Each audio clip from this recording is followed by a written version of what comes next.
Dog training এর প্রথম যে জিনিসটা আমাদের প্রয়োজন সেটা হচ্ছে খুব basic command, sit command. Sit কমান্ডটা নো তুমি সিট করতে বলি নাই বাবা, ওঠো ওঠো ওঠো, get up, stand, okay fine.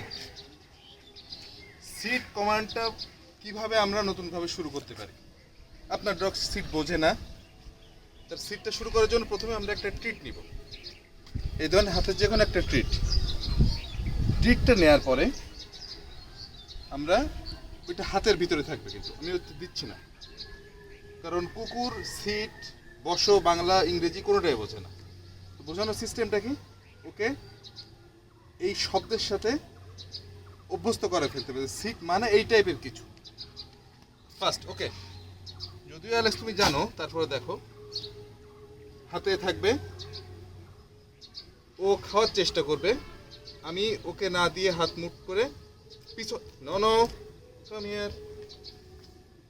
Here, আসো অ্যালেক্স, কাম গুড বয়। হ্যাঁ ওকে ফাইন।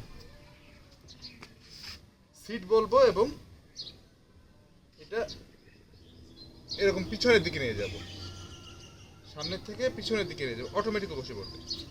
আবার দেখে Alex stand, okay fine stand.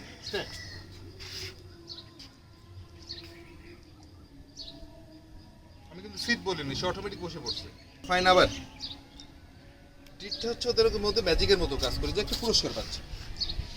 আবার আমি সিট, আমরা বলবো সিট, আমি সিট বললেও বসে যাবে, আমি সিট বলছি না। Seat seat stay,